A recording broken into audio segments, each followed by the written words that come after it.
कभी परफेक्शन के पीछे भागने का मतलब है असली जादू को मिस कर देना। हम अक्सर अपने जीवन में परफेक्शन की तलाश में इतने खो जाते हैं कि हम उन छोटे छोटे पलों की खूबसूरती को नजरअंदाज कर देते हैं जो वास्तव में हमारे जीवन को खास बनाते हैं। ये कहानी है सलोनी की, एक बुनकर, एक सितारा और वो खूबसूरती जिसे वो लगभग मिस कर गई थी। सलोनी एक साधारण गांव की महिला जिसने अपने जीवन को करघे के धागों में उलझा लिया था, लेकिन उसकी कहानी में एक मोड़ आया जिसने उसकी दुनिया को बदल दिया।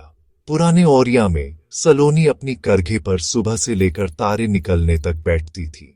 उसकी दिनचर्या में कोई बदलाव नहीं था, हर दिन एक जैसा था। सूरज की पहली किरण के साथ ही वह अपने काम में लग जाती और रात के अंधेरे में भी उसकी उंगलियां धागों के साथ खेलती रहती। उसके कपड़े हवा की फुसफुसाहट से चमकते थे, लेकिन उसकी आंखें कभी आसमान की तरफ नहीं जाती थीं, हमेशा बुनती रहती थी, कभी सपने नहीं देखती थी। उसकी दुनिया उसके करघे तक ही सीमित थी और वह इस सीमित दुनिया में ही खुश थी, या शायद उसने कभी सोचा ही नहीं कि इसके बाहर भी कुछ हो सकता है। एक रात एक बूढ़े मुसाफिर ने उसकी हथेली में एक चमकता सितारा रखा। वह मुसाफिर एक रहस्यमयी व्यक्ति था जिसने सलोनी की जिंदगी में एक नई रोशनी लाई। उसकी आंखों में एक अजीब सी चमक थी, जैसे वह किसी गहरे रहस्य को जानता हो। इसे अपने कपड़े में बुन लो, उसने फुसफुसाते हुए कहा, और तुम कुछ ऐसा बनाओगी जो हमेशा रहेगा। उसकी आवाज में एक अजीब सी मिठास थी, जैसे वह सलोनी को किसी जादुई दुनिया की सैर करा रहा हो। सलोनी ने उसकी बातों को ध्यान से सुना और उस सितारे को अपने कपड़े में बुनने का फैसला किया।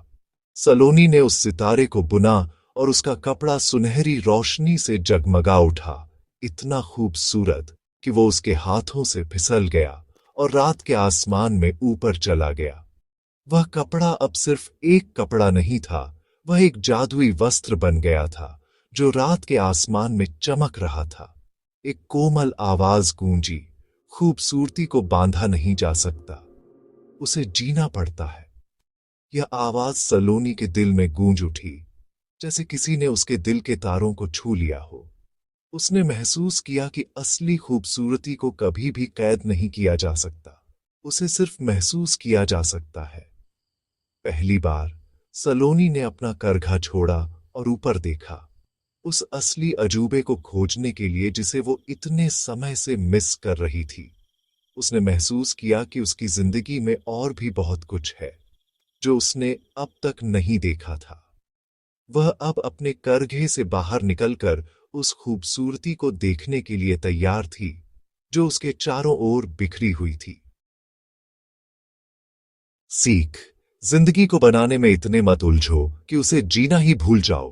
अगर आपको यह कहानी अच्छी लगी हो तो लाइक, शेयर, सब्सक्राइब जरूर करें। अपनी राय हमें कमेंट में जरूर बताएं।